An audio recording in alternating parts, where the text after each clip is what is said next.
नमस्कार दोस्तों, स्वागत है आपका मेरे YouTube channel electric guide and tips पर। आज इस वीडियो में हम जानेंगे कि बेल्ट ड्राइव स्पीड और बेल्ट ड्राइव लेंथ कैसे कैलकुलेट की जाती है। दोस्तों, आपने इस तरह की बेल्ट ड्राइव और ड्राइव बेल्ट तो जरूर देखे होंगे, चाहे बात एग्रीकल्चर के इक्विपमेंट की हो या इलेक्ट्रिकल और मैकेनिकल इक्विपमेंट की हो। हर जगह आपको बेल्ट ड्राइव का इस्तेमाल देखने को मिलेगा। अगर आप किसी इंडस्ट्री में विजिट करोगे तो वहां पर आपको तरह तरह की मशीनें देखने को मिलेंगी जो अलग अलग पर्पज के लिए यूज की जाती हैं और उनकी स्पीड को कम ज्यादा करने के लिए हम पुल्ली का इस्तेमाल करते हैं। तो पुल्ली चेंज करके हम अपनी रिक्वायरमेंट के हिसाब से किसी भी मशीन की स्पीड को चेंज कर सकते हैं। लेकिन जब हम पुल्ली चेंज करते हैं तो हमारे ड्राइव बेल्ट की साइज भी बदल जाती है। तो ऐसे में हम उन ड्राइव बेल्ट की लेंथ कैसे निकालेंगे? दोस्तों, इस वीडियो में मैं आपको फॉर्मूला और उदाहरण के साथ ड्राइव पुल्ली और ड्राइव बेल्ट की लेंथ कैलकुलेशन करके बताऊंगा, जिससे आप बेल्ट ड्राइव की स्पीड और बेल्ट ड्राइव की लेंथ बड़ी आसानी से निकालना सीख जाओगे। और साथ ही साथ इस वीडियो में मैं आपको ये भी बताऊंगा कि ड्राइव पुल्ली और ड्रिवन पुल्ली इन दोनों में क्या अंतर होता है, क्योंकि ज्यादातर लोगों को इसमें काफी ज्यादा कंफ्यूजन रहता है। आप चाहे एग्रीकल्चर फील्ड से जुड़े हो, इलेक्ट्रिकल या मैकेनिकल फील्ड से जुड़े हो या फिर किसी भी तरह के वर्कशॉप में काम करते हो, ये वीडियो आपके लिए बहुत ही इंफॉर्मेटिव होने वाला है। इसलिए वीडियो को एंड तक पूरा जरूर देखिए। अगर वीडियो में बताई गई इन्फॉर्मेशन अच्छी लगे तो वीडियो को लाइक, शेयर और चैनल को सब्सक्राइब जरूर करें।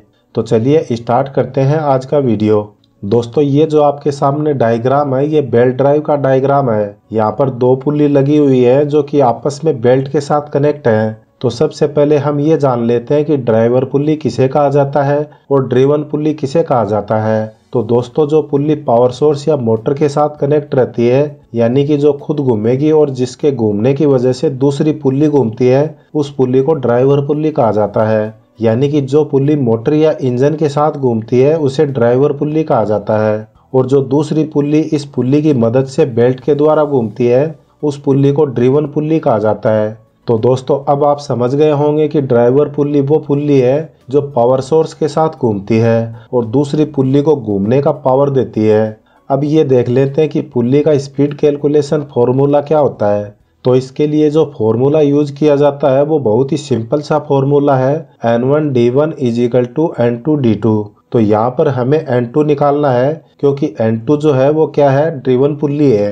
तो अब हम देख लेते हैं कि इस डायग्राम में N1 जो है वो 1440 दिया हुआ है, यानी कि ये पुल्ली जिस मोटर के साथ कनेक्ट है वो 1440 RPM की मोटर है। D1 जो है वो 8 इंच है, ये हमारी ड्राइवर पुल्ली का डायामीटर है। यहाँ पर N2 हमें फाइंड आउट करना है और D2 है वो 16 इंच है, जो कि ड्रिवन पुल्ली का डायामीटर है। तो दोस्तों, ड्रिवन पुल्ली होती है वो ऐसे कंपोनेंट के साथ कनेक्ट रहती है जिसे हम घुमाना चाहते हैं। ये फैन हो सकता है, कंप्रेसर हो सकता है, आटा चक्की हो सकती है या फिर किसी भी प्रकार का इक्विपमेंट हो सकता है। कैलकुलेशन करते समय एक चीज आपको हमेशा ध्यान में रखनी है कि D1 और D2 पुल्ली है उसका जो डायामीटर होगा वो आपको सेम यूनिट में मेजरमेंट करना है। जैसे यहाँ पर हमने डायमीटर इंच की यूनिट में लिया है, आप चाहे तो इसे सेंटीमीटर में ले सकते हैं या mm में भी ले सकते हैं। यहाँ पर आप D1 D2 पुल्ली का डायमीटर किसी भी यूनिट में ले लीजिए, लेकिन इसके लिए जो फॉर्मूला यूज होगा वो सेम रहेगा और इसकी कैलकुलेशन में भी कोई डिफरेंस नहीं आएगा। तो चलिए अब हम फॉर्मूला में वैल्यू पुट करते हैं। तो N1 हमारा 1440 RPM है, D1 8 इंच है, अपॉन में 16 कर देंगे क्योंकि D2 जो है वो 16 इंच है। और जब हम इसको सोल्व करेंगे तो हमारा N2 जो आएगा, यानी कि बड़े वाली पुल्ली ड्रिवन पुल्ली का RPM होगा वो 720 RPM होगा।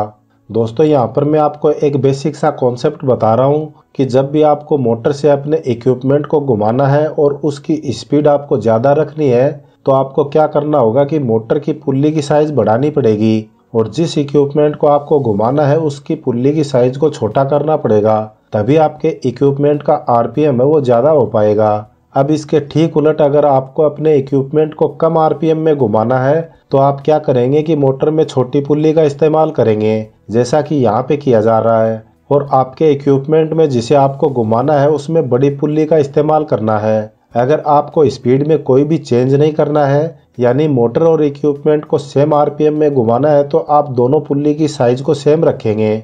यानी कि जितनी बड़ी ड्राइवर पुल्ली होगी सेम साइज की ड्रिवन पुल्ली होनी चाहिए, तभी दोनों की स्पीड सेम रहेगी। अब हम देख लेते हैं कि इन दोनों पुल्लियों को जो बेल्ट घुमा रहा है उसकी लेंथ कैसे निकालेंगे, यानी कि ड्राइव बेल्ट की लेंथ कैसे कैलकुलेट की जाती है। तो इसके लिए एक फार्मूला है, वो आप याद रख सकते हो या लिख के रख सकते हो, और वो है length is equal to 2c plus pi का मान ब्रैकेट में capital D plus small D upon 2 plus bracket में capital D minus small D और इसका स्क्वायर अपॉन 4c। तो ये फार्मूला आपको याद रखना है, जिससे आप ड्राइव बेल्ट की लेंथ कैलकुलेट कर सकते हो। यहाँ पर 3 चीज़ है, स्मॉल डी का डायामीटर, कैपिटल डी का डायामीटर मतलब स्मॉल पुल्ली का डायामीटर और बड़ी पुल्ली का डायामीटर, और दोनों पुल्ली का सेंटर का डिस्टेंस। तो चलिए अब हम फॉर्मूला में वैल्यू पुट कर लेते हैं। यहाँ पर हम एग्जांपल ले लेते हैं कि बड़ी पुल्ली का डायामीटर 400 mm है और छोटी पुल्ली का डायामीटर 200 mm है, और ये जो C है यानी दोनों की सेंटर डिस्टेंस है वो 1600 mm है। तो चलिए कैलकुलेशन स्टार्ट करते हैं। तो यहाँ पर हम फॉर्मूला में C जो सेंटर डिस्टेंस है उसको हम 1600 पुट कर देंगे, प्लस पाई का मान रख देंगे। पाई का मान आपको पता ही है कि हमेशा सेम रहता है 22/7, जिसको सोल्व करेंगे तो 3.142 आएगा। कैपिटल डी हमारा 400 mm है, स्मॉल डी 200 mm है, अपॉन में 2 लिखेंगे, plus capital D 400 minus small D 200, इसका ब्रैकेट लिखेंगे और स्क्वायर कर देंगे अपॉन 4 इंटू 1600। तो यहाँ पर जब हम इसको सोल्व करेंगे तो हमारे पास जो आंसर आएगा वो 4148.25 mm, यानी कि ये जो हमारे वी बेल्ट की ड्राइव लेंथ है वो 4148.25 mm है। तो दोस्तों उम्मीद है इस वीडियो को देखने के बाद आप आसानी से ड्राइव पुल्ली की स्पीड और बेल्ट की लेंथ कैलकुलेशन कर सकते हो। अगर वीडियो में बताई इन्फॉर्मेशन अच्छी लगे तो वीडियो को बिना लाइक किए मत जाइए। आगे भी इसी तरह के नॉलेजेबल वीडियो देखने के लिए हमारे चैनल को सब्सक्राइब करना भी ना भूलें। फिर मिलते हैं नेक्स्ट वीडियो में नए टॉपिक के साथ। Thanks for watching this video.